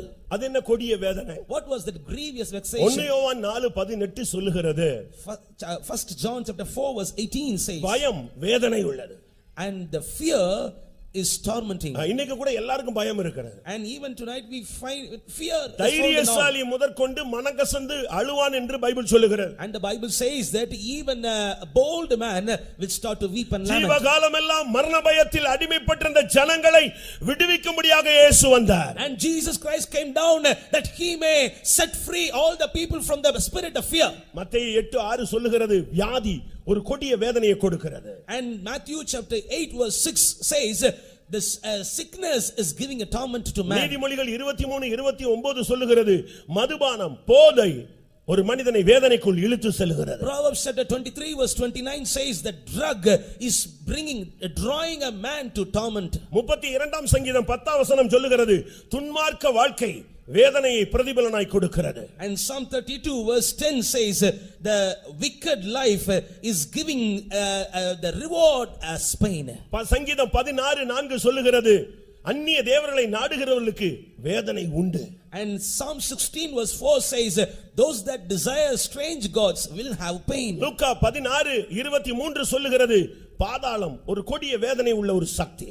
And Luke chapter 16 verse 23 says the hell is a place filled with the pain. அருமையான சகோதரனே சகோதரியே, Beloved brother and sister, அந்த பெண் கடைசியாக எடுத்த அந்த ஃபைனல் டெசிஷன் தான் அவளுடைய வாழ்க்கையில ஒரு விடுதலைக்கு அவளை இழுத்து சென்றது. And the final step, the final effort, final decision which was taken by that woman brought her a deliverance. கிறிஸ்தவத்தை ஏற்றுக்கொள்வதல்ல, not accepting the Christianity, இப்படிப்பட்ட மீட்டிங்களுக்கு வந்துட்டு போறது அல்ல, and not just coming and attending these meetings, தூதுகளை கேட்பது மாத்திரம் அல்ல, not hearing the word of God. இன்றைக்கு வாழ்வில் ஒரு மாற்றத்தை நீங்கள் ஏற்படுத்த வேண்டியது அவசியம். And it is very essential for you to take a change or transformation in your life. இன்றைக்கு நீ இயேசுவினிடத்தில் வர வேண்டும். Tonight you need to come to Jesus. அந்த ஸ்திரீ அவள் அவரிடத்தில் வந்து நின்றாள். And that woman came before Jesus that day. வந்து ஆண்டவரே என்று சொன்னாள். And she came and shouted, oh Jesus. இன்றைக்கு இயேசுவே ஆண்டவர் என்று நீ ஒத்துக்கொள்ள வேண்டும். And tonight you need to accept that Jesus is Lord. இயேசுவே ஆண்டவர் என்று நாவுகள் யாவும் அறிக்கையிட வேண்டும். Every tongue should confess that Jesus is Lord. எல்லா முழங்கால்களும் இயேசுவுக்கு முன்பாக முழங்க வேண்டும். All the knees should bow before Jesus. அருமையான சகோதரனே, beloved brother, போதும், enough. உன்னுடைய பாவ வாழ்க்கைக்கு இன்றைக்கு ஒரு முடிவெடு. And make an end to your sinful life. இந்த குடிகாரங்க எல்லாம் ஒரு பிரதிஷ்டை பண்ணுவாங்க. And all the drunkards will make a decision like this. நாளையில இருந்து குடிக்க மாட்டாங்க. From tomorrow onwards we will not drink. நாளைக்கு பாத்தீங்கன்னா ஃபுல் தண்ணில பூஸ்ட்ல வருவாங்க. But the next day, என்னப்பா என்ன, நாளையில இருந்து குடிக்க மாட்டாங்க. and when we ask them, they will say, from tomorrow I will not drink. குடிகாரன் பேச்சு விடிஞ்சா போச்சுன்னு தமிழ்ல ஒரு பழமொழி இருக்கு. In Tamil we say like this, the speech of the drunkard we cannot believe. பாவத்துக்கு இப்படி ஒரு முடிவு எடுத்தீனா பிசாசு ஸ்ட்ராங் ஆகிட்டே வருவான். And if you are taking decision in your sinful life like this, then the Satan will O be மனைவியை strong தொட்ட in you. ஓ மனைவியை தொட்ட பிசாசு புருஷனை தொடும். புருஷனை தொட்டது பிள்ளையை பிடிக்கும், அம்மாவை பிடிக்கும், மாமனாரை பிடிக்கும், மாமியாரை பிடிக்கும். கடைசில ஃபேமிலியே டோட்டல் அவனுடைய கண்ட்ரோல்ல இருக்கும். The devil which had attacked your wife will be attacking your husband, will be attacking your children. totally your family will be under the இன்னைக்கு attack. நீ ஒரு முடிவு எடுக்கணும். Tonight you need to make a decision. பாவியாகி என்மேல் கிருபையாயிரும். Have mercy on me, a sinner. உன்னுடைய கண்களை வானத்துக்கு ஏறெடுக்க துணியாமல் மார்பில் அடித்துக்கொண்டு ஒரு மனிதன் அலறினானே, அந்த அலறுதல் இந்த மாலை வேளையில் இந்த கூட்டத்தில் யாரிடத்திலிருந்து எழும்புகிறதோ அவனுக்கு இன்னைக்கு ரட்சிப்பு. Like a man who was not able to lift his eyes towards heaven, but bet upon his breast and said like this, have mercy upon me, a sinner. If you are going to shout like that, tonight you will be set free. அவராலே அன்றி ரட்சிப்பு இல்லை. And none other man can give you salvation. வானத்தின் கீழே பூமியின் மேலே மனித ஜாதிகளுக்குள்ளே ரட்சிக்கப்படும்படி இயேசு கிறிஸ்துவின் நாமமே அல்லாமல் வேறே நாமம் கட்டளையிடப்படவில்லை. Under the heaven upon this earth there is no other name other than Jesus had commanded for salvation. மரண இருளில் இருக்கிறது ஜனமே, இயேசுவை நோக்கி போர், உன் வாழ்வு பெரிய வெளிச்சமாய் மாறும். All the people who are in the sides of the darkness, look upon Jesus, your life will shine. எந்த மனிதனையும் பிரகாசிப்பிக்கிற அந்த மெய்யான ஒளி இந்த மாலை வேளையில் இந்த கிரவுண்ட்ல பிரகாசித்துக் கொண்டிருக்கிறது. The true light which is able to enlighten any man, his light is shining on this ground in this evening. உன்னுடைய கானானிய வாழ்வை முடிவுக்கு கொண்டு வா. Bring that Canaanite life to an end. தோல்வியின் வாழ்வை முடிவுக்கு கொண்டு வா. Bring the life of failure to an end. நீ ஒரு பிரதிஷ்டை பண்ண வேண்டிய நேரம் வந்துவிட்டது. A time has come in which you need to decide. உன்னுடைய பிரதிஷ்டையில்தான் இந்த ஆவியினுடைய தலை நசுக்கப்படும். And through your decision, through your consecration, this the head of the spirit will be crushed. கர்த்தருடைய பரிசுத்த நாமத்துக்கு மகிமை உண்டாவதாக. Glory be to the holy name of the Lord. அந்த பெண் வந்து தாவீதின் குமாரனே எனக்கு இரங்கும். That woman shouted like this, oh son of David, have mercy on me. இன்னும் சில நிமிடங்கள்ல உங்களுக்கு நேரம் கொடுக்கப்படும். And within few minutes we will be giving இந்த time for இடத்துல you. இந்த சத்தம் தொனிக்க வேண்டும். And from this place this sound should be there. உன் வாழ்க்கையில இருக்கிற போராட்டங்கள் நசரேயனாகிய இயேசு கிறிஸ்துவின் நாமத்தில் இன்றைக்கு இந்த வல்லமை அளிக்கப்பட வேண்டும். And all the problems that are working in your family, in the name of Jesus of Nazareth, these spirits should be destroyed. சமாதானத்தின் தேவன் தாமே இந்த கூட்டத்தில் கடந்து வந்த உங்களுக்கு விரோதமான சக்திகளை சாத்தானை உங்கள் கால்களின் கீழே நசுக்கி போடுவாராக. Let God of peace shall bruise all the evil powers, head of all those evil powers under your head, under your இன்றைக்கு feet. கானானிய வாழ்க்கையை முடிவுக்கு கொண்டு வர நான் விரும்புகிறேன். போதும், இனிமேல் நான் இப்படிப்பட்ட வாழ்க்கைக்கு அடியெடுத்து வைக்க மாட்டேன் என்று சொல்லுகிறவர்கள் கண்களை மூடி ஒரு விசை தேவனுக்கு முன்பாக உங்கள் கரங்களை உயர்த்துங்கள். All those who say like this, I want to make the Canaanite life to an end. I want to put a full stop for all the sinful life in me. Those who say like this, close your eyes and நீங்க கையை உயர்த்துறீங்க பாருங்க. இதுதான் first அவனுடைய தலையில சாத்தானுடைய தலையில ஒரு சமட்டி அடிச்ச மாதிரி. And you are lifting up your hands. The same time the head of Satan is beaten with the hammer. Hallelujah. Hallelujah. கர்த்தருடைய பரிசுத்த நாமத்துக்கு மகிமை உண்டாவதாக. Glory be to the holy name of the Lord. இந்த வல்லமைகளை மேற்கொள்ள நீங்கள் பயப்பட வேண்டியதில்லை.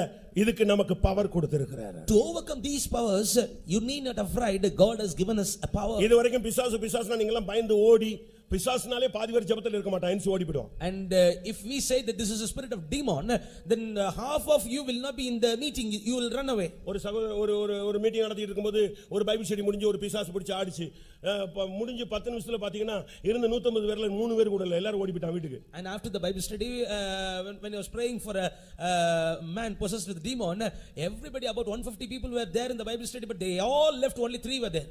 எந்த வல்லமையா இருந்தாலும் நீங்க பயப்பட வேண்டியதில்லை. உலகத்தில் இருக்கிறவனிலும் எனக்குள் இருக்கிறவர் பெரியவர். You need not be afraid of any other power.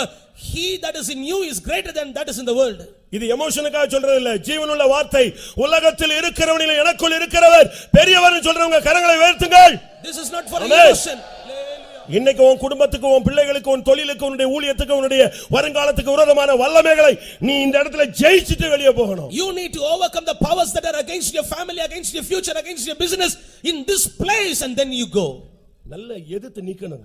You need to resist, beloved. ஒரு இடத்துல ஒரு பிசாசு துரத்துனாங்க.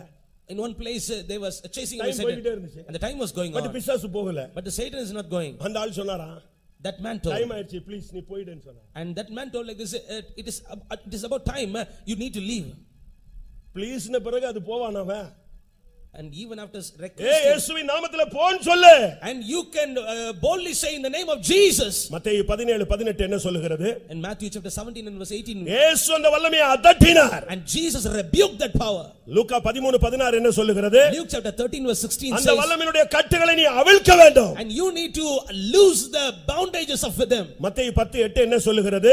Matthew chapter 10 verse 8 says, அந்த வல்லமைகளை நீ துரத்த வேண்டும். இயேசுவின் நாமத்திலே துரத்தணும். you need to chase those powers in the name of Jesus. யாக்கோபு 4:7 என்ன சொல்லுகிறது? James chapter 4 verse 7 says, பிசாசுக்கு எதிர்த்து நில்லு. resist the devil. எந்த வல்லமையா இருந்தாலும் இயேசுங்கிற அந்த கவசத்தை போட்டு நீ நின்னேனா ஒரு வல்லமை உனக்கு முன்னால் நிக்காது. Whatever power it may be, if you put over the name of Jesus and stand, no power can stand before you. நீ நிக்கிறது வல்லமை உள்ள நாமம். You are standing in the powerful name. இயேசுன்னு சொல்லிட்ட போதும் ஒரு வல்லமை நிக்காது, எல்லாம் தட்டம் புரண்டு ஓடும். As soon as you spell the name of Jesus, every other powers will be scattered. அந்த இயேசுங்கிற வார்த்தைக்கு முன்னால இந்த உலகத்துல எந்த சக்தி நிக்காது, பாதாளத்துல நிக்காது, வானத்துல நிக்காது. Before the name Jesus, no other powers can stand, even the powers in the earth, even the powers in the hell. அபிஷேகம் பெற்றவனுக்கு முன்னால ஒரு சக்தி நிக்காதுங்க. Before the anointed man, no other power can stand. நீ பெற்ற அபிஷேகம் மட்டும் ஒரிஜினலா இருந்துச்சுன்னா, if the anointing you have received is original, உனக்கு முன்னால எந்த வல்லமை நிக்காது. no other power can stand before you. நீ ராஜா மாதிரி நடந்து வரலாம், பிசாசு ஓடுவான். And Satan will run away. இன்னைக்கு இந்த கூட்டத்துல நீ பிசாசை அதட்ட போகிறாய். In this meeting you are going to rebuke. பிசாசின் கட்டுகளை அவிழ்க்க போகிறாய். You are going to loose the bondages of Satan. பிசாசை இயேசுவின் நாமத்திலே துரத்த போகிறாய். You are going to chase away Satan in the name of Jesus.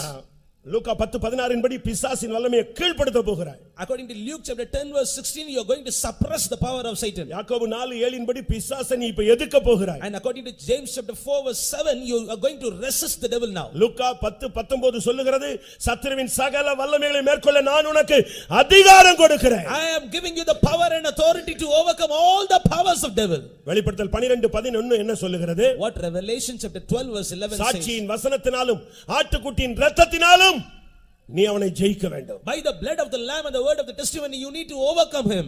1 யோவான் 3:8 அவனை அழிக்க வேண்டும். In 1 John chapter 3 verse 8, you need to destroy him. இப்ப பிசாசுன்னு உடனே யாராவது கிஃப்டட் பர்சன் எங்கயாவது இருக்கறானே தேடி போய் இப்ப அது ஒரு பிசினஸா மாறிடுச்சுங்க. And now this is a business. They are going and searching for the people who are able to chase away demon. எப்படி ஒரு டாக்டரை கன்சல்ட் பண்ணா ஒன்ஸ் கன்சல்ட் பண்ணா 10000 ரூபாய் ஃபீஸோ அதே மாதிரி இப்ப பிசாசு துரத்துனா 15000 ரூபாய் fees. And as you are when you are consulting a doctor, you are paying fees of 10,000 rupees to him. Likewise, where people who are chasing away demon, they are giving. தெளிவில்லாத கிறிஸ்தவனை இப்படி பின்னால அலைகிறான்.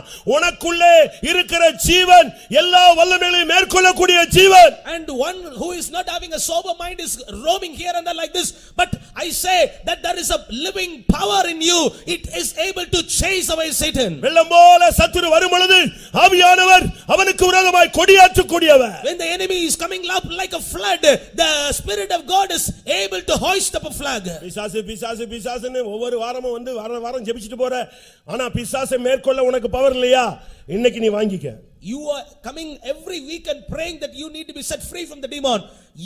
I say that you need to receive a power to overcome him. ஒரு திருடன் இல்ல ஒரு பொல்லாத ஒரு சர்ப்பம் ஏதோ உன் வீட்டுக்குள்ள நுழைஞ்சிருச்சுனா உடனே என்ன செய்வ? கத்துவ, அவனை எதிர்ப்ப, அவனை போராடுவ. அதே மாதிரி பிசாசு உள்ள வந்தா உடனே முழங்கால போடு. A thief or a evil spirit, if it enters in you, a evil person enters into your house, you will strive against him, you will quarrel against him. Likewise, when a evil spirit is entering into your life, be on your knee. ஒரு விசுவாசியினுடைய அடையாளம் என்ன? What is the sign of a believer? White and white போடுறது, மீசை எடுக்கிறது, மருந்து எடுக்காம இருக்கிறது, நகையை கலக்கிறது, தாடியை கலக்கிறது, அதான் விசுவாசியினுடைய அடையாளமா? And wearing the white garment and taking away the mustache and all these are the signs of a believer. Mark 16:17 என்ன சொல்லுகிறது? What Mark chapter 16 and 17 says? விசுவாசிக்கிறவர்களால் நடக்கும் அடையாளங்கள் யாவன? என் நாமத்தினாலே பிசாசுகளை துரத்துவார்கள். இதுதான் முதல் அடையாளம். Mark chapter 16 verse 17 says, the signs are the wonders of a man who believe me. they will chase away Satan. ஆண்டவருடைய நாமம் என்கிற சக்தியை கையில எடு, அந்த எந்த பிசாசும் உனக்கு முன்னால் நிக்க முடியாது. Take the name of Jesus, that is the power in your hand, no other enemy can stand before you. மத்தேயு 10:1 என்ன சொல்லுகிறது? வியாதிகளை குணமாக்க, பிசாசுகளை துரத்த நான் உங்களுக்கு அதிகாரம் கொடுக்கிறேன். And to heal all manner of sickness and to chase away Satan, I give you authority, the Lord says. எபேசியர் 6:11 என்ன சொல்லுகிறது? பிசாசின் தந்திரங்களை எதிர்த்து நிற்க திராணி உள்ளவர்களாய் மாறுங்கள். And Ephesians chapter 6 verse 11 says, and be filled with strength to resist the power of enemy. வசனத்தை கையில எடு. Take the word of God in your hand. ஆட்டுக்குட்டியின் இரத்தத்தை கையில எடு. Take the blood of the lamb in your hand. அன்றைக்கு அந்த இரத்தம் தெளிக்கப்பட்ட பொழுது 400 வருட அடிமைத்தனத்திலிருந்து அந்த ஜனத்தை விடுதலையாக்கின தெய்வன் தன்னுடைய சொந்த குமாரனுடைய இரத்தத்தினால் உன் குடும்பத்தை விடுதலையாக்க விரும்புகிறார். And the Lord God who on those days by sprinkling that blood and set free that people from the 430 years bondage tonight, and by the blood of his own son he wants to set you and your family free. லூக்கா 11:20 என்ன சொல்லுகிறது? Luke chapter 11 verse 20 says, தேவனுடைய விரலினாலே நீ பிசாசை துரத்தலாம். and by the finger of the Lord you can chase away demon. மத்தேயு 12:28 என்ன சொல்லுகிறது? Matthew chapter 12 verse 28 says, தேவனுடைய அபிஷேகத்தினால் ஆவியினாலே நீ பிசாசை துரத்தலாம். by the anointing, by the spirit of God you can chase away demon. Mark 16:17 என்ன சொல்லுகிறது? Mark chapter 16 and verse 17, விசுவாசத்தினாலே நீ பிசாசை துரத்தலாம். by the faith you will be able to chase away Satan. மத்தேயு 17:21 என்ன சொல்லுகிறது? Matthew chapter 17 verse 21 says, ஜெபத்தினாலும் உபவாசத்தினாலும் எந்த வல்லமையும் சிதற அடிக்கலாம். by the prayers and fasting you can scatter away any other powers. அருமையான தேவனுடைய ஜனமே, Beloved people of God, உங்களில் எத்தனை பேர் இன்றைக்கு இந்த அதிகாரம், இந்த வல்லமை, இந்த சக்தி, இந்த ஜீவனை நீங்கள் பெற்றுக்கொள்ள போகிறீர்கள்? how many of you are going to receive this power, this authority, this life in you? யாரையும் தேடி போகாத. Do not go in search of anyone. யாரையும் நீ பின்னால போகாத. Do not go behind anyone. யாராவது தரிசனம் பார்த்து சொல்லணும்னு நினைக்காத. Do not expect anyone to say.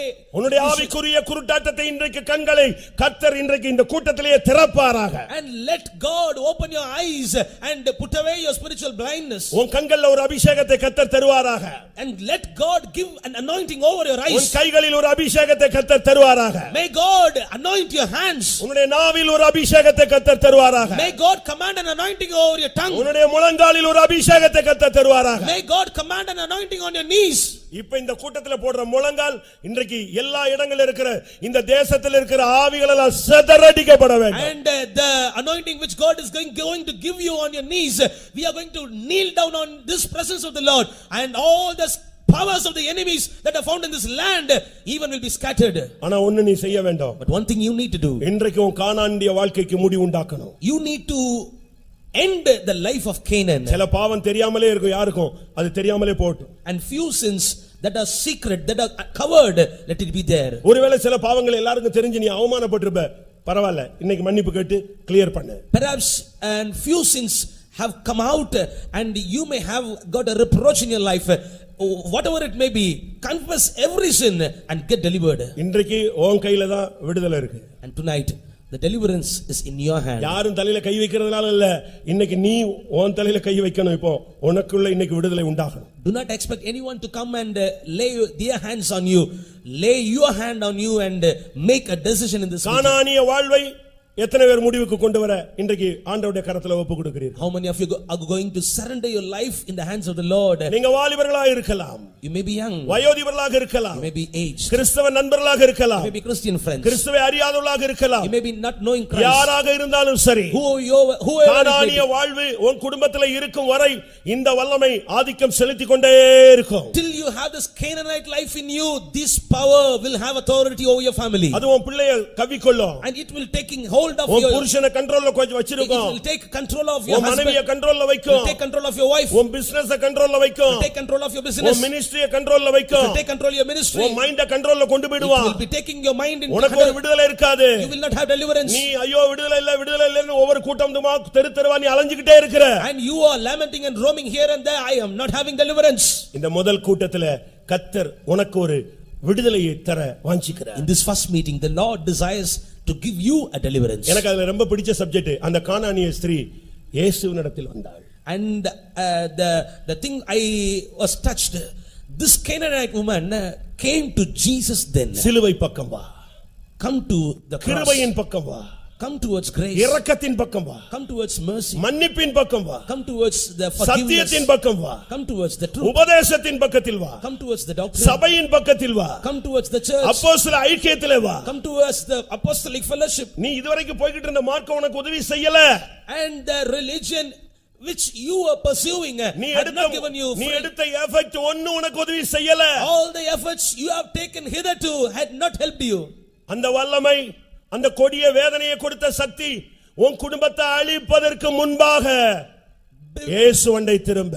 Before that power, before that spirit will destroy your total family, turn towards Jesus. முதலாவது உன்னுடைய பாவ வாழ்வை நீ உணர வேண்டும். And first of all, you need to understand your sinful life. இரண்டாவது அந்த பாவ வாழ்க்கைக்காக நீ மன்னிப்பு கேட்க வேண்டும். Secondly, you need to ask pardon for that sinful life. மூன்றாவது இயேசு கிறிஸ்துவின் இரத்தத்தினால உள்ள விடுதலையை, மன்னிப்பை இன்றைக்கு நீ பெற்றுக்கொள்ள வேண்டும். Thirdly, you need to receive the pardon and the deliverance that is through the blood of Jesus. இன்றைக்கு ஒரு நீ தீர்மானம் எடுக்கணும்.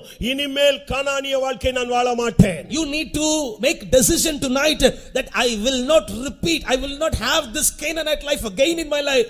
மார்க் 7ஆம் அதிகாரத்தில் இந்த பெண்ணு கிரேக்க ஸ்திரீ என்று ஒரு வார்த்தை use பண்ணப்பட்டிருக்கிறது. In Mark chapter 7 and about this woman, that this woman had come from Greek. 25 ல இருந்து 30 க்குள்ள இந்த சப்ஜெக்ட் இருக்குது. In verses from 25 to 30 we can find this subject. அதுக்கு அர்த்தம் சொல்லி இருக்குது, எட்டாத இடம்.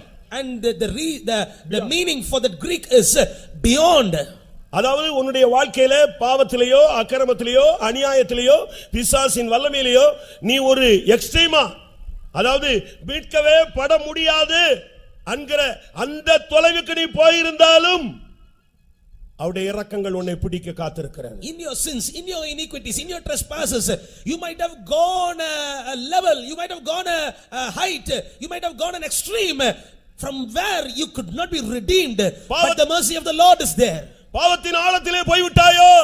Have you gone to the depth of the sin? வேதம் என்ன சொல்லுகிறது? What the Bible says. நீ பாதாளத்தில் போய் படுக்கை போட்டாலும் அங்கேயும் என் கரம் உன்னை பிடிக்கும். Though you put your bed in the hell, my hand will reach there and deliver you. பாவத்திலே கொடூர வல்லமையிலே தாக்கப்பட்டு அருமையான நண்பரே, நீ ஒரு வித்தியாசமான எட்டாத தூரத்துக்கு போயிருந்தாலும் அவருடைய கைகள் குறுகி போகவில்லை. Beloved friend, you might have gone to a place through your sins to an unreachable height, to an unreachable depth, but the loving hands of Jesus will reach you there. ரட்சிக்க கூடாதபடி அவருடைய கரங்கள் குறுகி போகவில்லை. ஆணிகள் அடிக்கப்பட்ட கரம் பாதாளத்திலிருந்து கூட இந்த மாலை வேளை உன்னை தூக்கி எடுக்கும். His hands were not yet shortened. It is able to save you and it is filled with love. மனிதனால் கூடாதது தேவனால் கூடும். The thing which is impossible with man is possible with God. எந்த மந்திரமோ செய்வினையோ ஏவலோ பில்லி சூனியமோ தகடோ தாயத்தோ மருந்தோ மையோ எந்த வல்லமையானாலும் நசரேயனாகிய இயேசுவின் நாமத்தில் நிர்மூலமாகும். Magic, witchcraft and all the evil powers of Satan, in the name of Jesus it will be destroyed. ஒரு விசை நீ கதற வேண்டும். Once you need to shout and cry, தாவீதின் குமாரனே எனக்கு இரங்கு.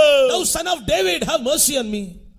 இந்த சத்தம் தான் உன் வாழ்க்கையை மாற்ற போகுது. Only this voice is going to change your life. நான் கேரளா போயிருக்க பொழுது When I visited Kerala, ஒரு சகோதரன் சாட்சி சொன்னார். one brother testified like this. அவர் மிலிட்டரியில இருந்து வந்தவர். And he have come from military. அதனால அங்க குடிக்கிறதுக்கு நல்ல ட்ரைனிங் கொடுத்து வச்சிருந்தாங்க. And that he has got a good training for drinking. அதனால நல்ல குடிகாரனாவே இருந்தார். And he was a good drunkard. அவன் அந்த இடத்துல அவர் ரட்சிக்கப்பட்டார் ஓரளவு. In that place he got saved. அவருக்கு ஞானஸ்நானமும் கொடுத்துட்டாங்க. And he took baptism also. அப்ப அவர் சொன்னாரு, then he told, ஞானஸ்நானத்துல எனக்கு சாராயம் குடிக்கல இருந்து விடுதலை கிடைச்சிருச்சு. And in the baptism I got delivered from drinking. ஆனா பட் இந்த ஸ்மோக்கிங் வந்து எனக்குள்ள ஒரு பெரிய போராட்டமா இருந்துச்சு. But this smoking continued even after that. என்ன பண்ணனே தெரியல. I don't know what I did. அது என் மனசாட்சியை ரொம்ப தாக்கிடுச்சு. And that was attacking my conscience. எனக்குள்ள அது பிறகு கொஞ்சம் கொஞ்சமா நான் பேக் ஸ்லைட் ஆக ஆரம்பிச்சேன். And after that I started to backslide. ஒழுங்கா கூட்டத்துக்கு போயிட்டு இருந்தவன். And he who came for the meetings, மனைவி பிள்ளைகளை மட்டும் கூட்டத்துக்கு விட்டுட்டு நான் வெளிய வந்துட்டேன். And I was sending my wife and children for the meetings and I will be அப்படியே சண்டே சர்வீஸ் போய்ட்டா கூட And even if I attend a Sunday service, கூட்டம் முடிச்சு வீட்ல கொண்டு வந்து விட்டுட்டு, and after making them, ஏன்னா நான் பெண்டிகாஸ்ட் விசுவாசின்னு எல்லாருக்கும் தெரியும், and everybody know that, அதனால ஒரு 5 கிலோமீட்டர் 6 கிலோமீட்டர் எங்கிட்டாவது போய் அந்த காட்டுக்குள்ள உட்கார்ந்து இழுத்துட்டு ஃபுல்லா வேகமா எத்தனை குடிக்கணுமோ குடிச்சிட்டு ஓடி வந்துருவேன். I will go to 5 or 6 kilometers and go to a jungle and I will smoke and then I will return back, he told. ஒரு நாள் காத்திருப்பு கூடத்துக்கு போனேன். Once I went to a tarrying meeting, நம்மலாம் காத்திருப்புல உட்கார போறது இல்லையே, and we will not sit there, அதனால நான் லுங்கிலேயே போயிருந்தேன். and I went to that place in the lungi. மனைவி பிள்ளைகளை உள்ள விட்டுட்டு நான் வெளிய வண்டியை ஸ்டார்ட் பண்ணேன். I sent my wife and children inside and I started my vehicle. ஒரு சத்தம் கேட்டுச்சு, உள்ள போய் உட்காருன்னு. And I heard a voice, go inside and sit. பார்த்தா லுங்கி எப்படி போய் உட்கார்றதுன்னு போ உள்ளன்னுச்சு, பயந்து போய் நான் உள்ள போய் உட்கார்ந்தேன். And I was there in the lungi and I was பின்னால உட்கார்ந்துட்டேன். I entered into that meeting hall and I sat at the last. கொஞ்ச நேரம் ஜெபிச்சிட்டே இருந்தேன். And I was praying for a while. ஆவியானவர் இறங்கிட்டே இருக்கிறார் சபையில. The spirit of God was descending down in the church. ஒரு time வரும் பொழுது at one point of time ஒரு சவுண்ட் கேட்டுச்சு. I heard a voice. தாவீது புத்திரா, எனக்கு இறங்கணுமேன்னு ஒரு சத்தம் கொடு, நான் உனக்கு இப்ப இறக்கம் செய்ய போறேன். If you shout like this, thou son of David, have mercy on me, then I will show my mercy unto you. Such a voice. எல்லாரும் ஆவியில இறங்கிட்டு இருக்காங்க, அந்நிய பாஷை பேசிட்டு இருக்காங்க.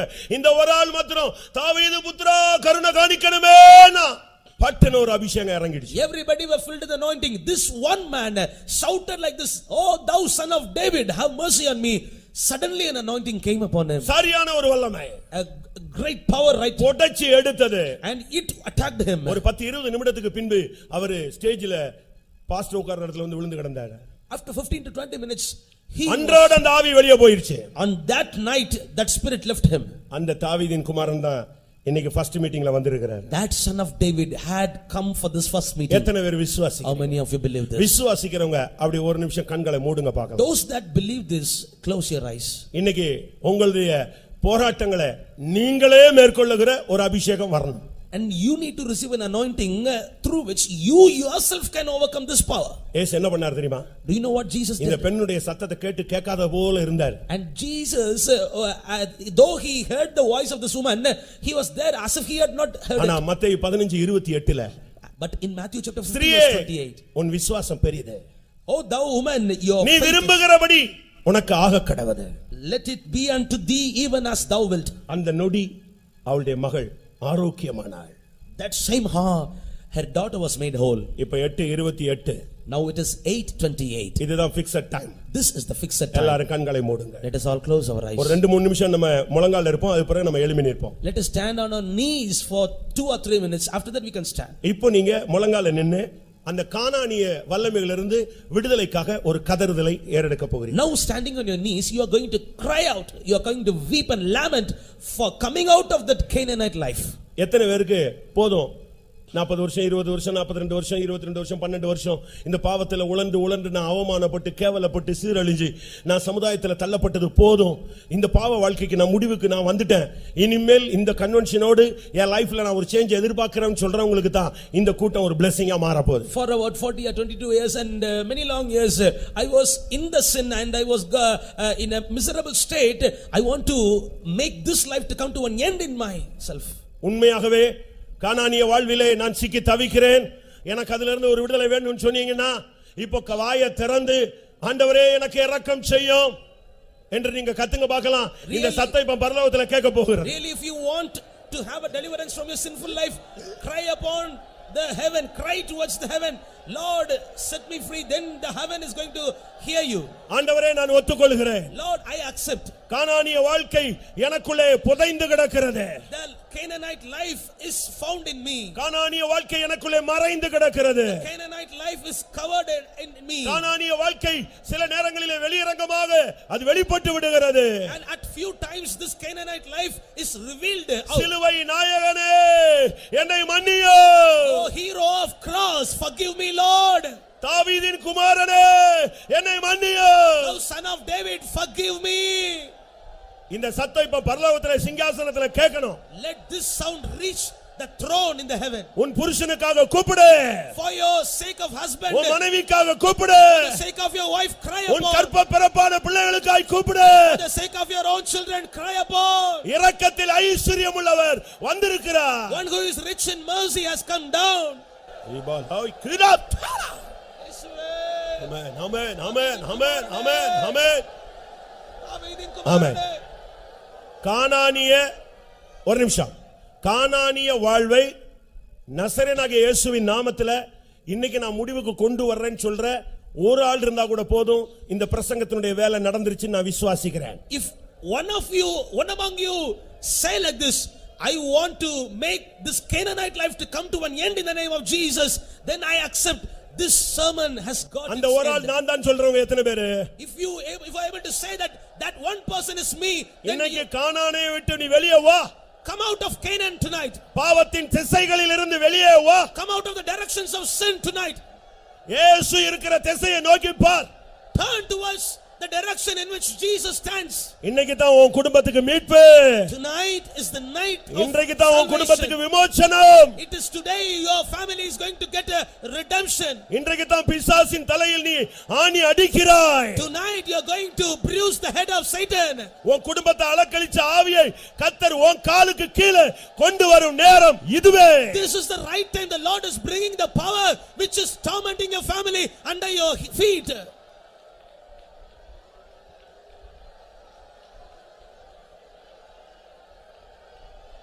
Right.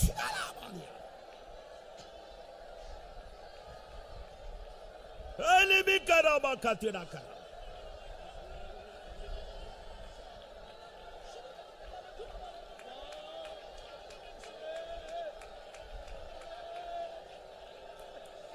சிலுவை சுமந்தவர் நம்முடைய மத்தியிலே வந்திருக்கிறார். One who is bearing the cross has come down in our midst. அவருடைய இரத்தத்தை கையில் எடு.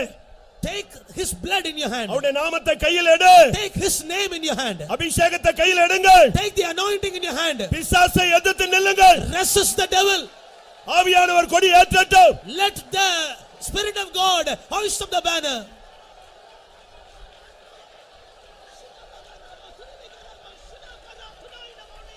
ரிமானா ஷபானியா ரபக துடபக துடபானியா.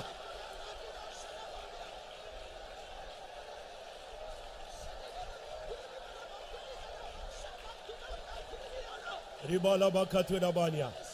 இயேசுவே ஆண்டவர் மரணத்தினின்று உயிர் தெழுந்தார்.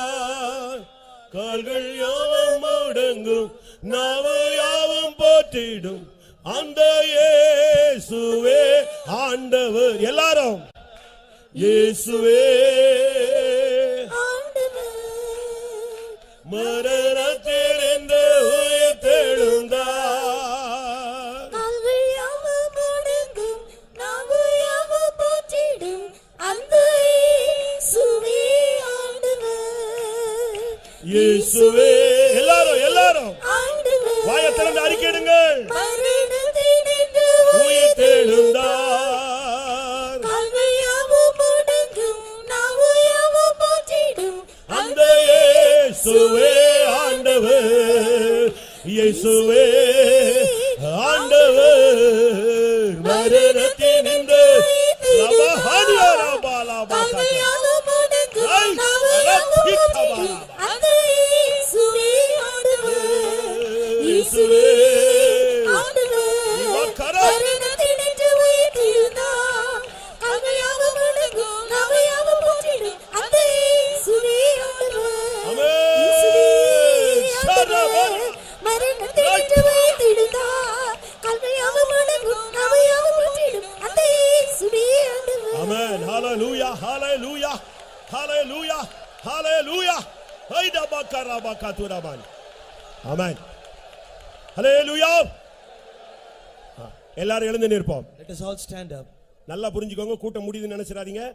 இப்பதான் தேவன் உனக்கு டைரக்டா இறங்கி டச் பண்ற time. Understand very clearly, this is not the end of this meeting, but this is the time God is going to touch you directly. ஒரு அபிஷேகம் வரும். An anointing will come. நீ அந்த பிசாசை மேற்கொள்ள போகிறாய். You will overcome this devil. செய்வன ஏவல் பில்லி சூனிய விழுந்து போன ஆவி எல்லாவற்றையும் மேற்கொள்ள இயேசுவின் நாமத்தில் உனக்கு அதிகாரம் இருக்கு. அதிகாரத்தை அபிஷேகத்தை கையில் எடுங்க. வாயை திறந்து அந்நிய பாஷை பேசுங்க. ஒரு அக்கினி இந்த இடத்தை நிரப்பட்டும். ஊழியத்துக்கு விரோதமான ஆவி, ஊழியர்களுக்கு விரோதமான ஆவி, சபைக்கு விரோதமான ஆவி, குடும்பங்களுக்கு விரோதமான ஆவி இயேசுவின் நாமத்தில் எல்லாம் நிர்மூலமாக்கப்படக்கூடிய ஒரு அபிஷேகம் இறங்கட்டும். Let an anointing come down, that in that anointing you will be able to overcome all the powers that are working against your family, வாயை திற. against your ministry. Open your mouth and Riminai. போ இயேசுவின் நாமத்தினாலே விலகு நிர்மூலமாக அரேசே லைமினார்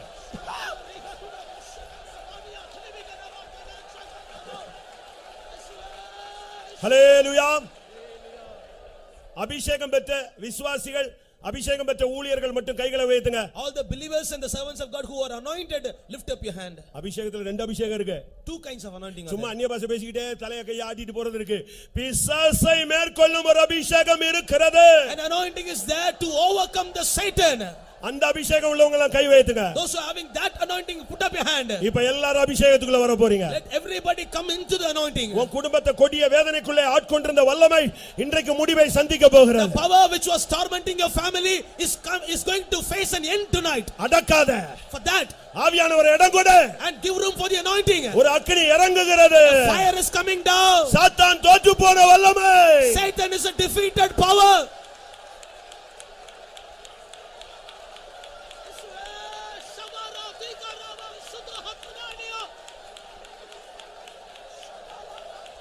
ஆமென் ஆமென்.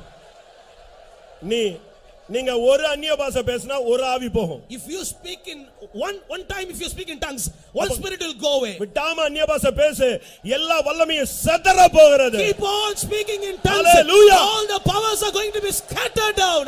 ரேபா நியரபா கதுடா ஹைலிமினா சதரா ஹை ரிபானா ஹைலிபி வாராபவுனியா ஹதை ஹபிரா ஹைலிபி கராபானா.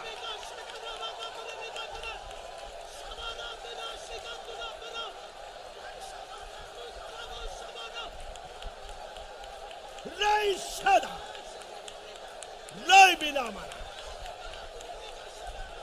ஆமென் ஹல்லேலூயா. பிசாசு ஓடுறது அழிக்கப்படுறதுடைய முதல் அடையாளம் உன் மேல ஒரு அபிஷேகம் இறங்கும்.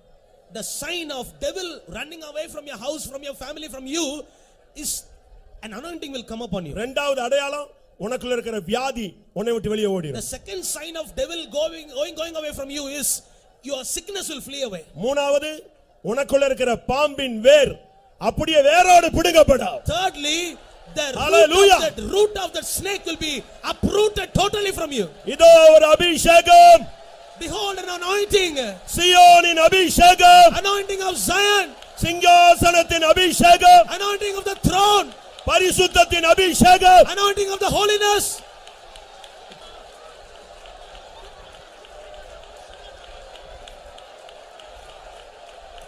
ஹல்லேலூயா. ஆமென். பிசாசு 8 வருஷம் 12 வருஷம் 18 வருஷம் 38 வருஷம் இப்படி எல்லாம் பேசிக்கிட்டே இருப்பான். Satan will speak in your ears like this, 8 years, 12 years, 18 years, 38 years like that. இன்னைக்கு தான் அதுக்கு முடிவு. But tonight is the எத்தனை பேர் end. விசுவாசிக்கிறீங்க? How many of you believe this? அவங்க மட்டும் கைகளை உயர்த்துங்க. Those who believe, put up your hands. இப்போ நீ இயேசுவின் இரத்தத்தினால கழுவப்படுற நேரம். Now this is the time you are sanctified by அந்த the blood of இரத்தத்தை Jesus. பார்த்தாலே பிசாசு ஓடுவான். If Satan sees that blood, he will change. He will be running away. நீ விடுதலையாக்கப்பட்டாய். You are set free. நீ விரும்புகிறது உனக்கு ஆகக்கடவது. And you are going to receive the thing which you desire. உன் பிள்ளை சுகமாக்கப்பட்டாய். And your daughter is healed.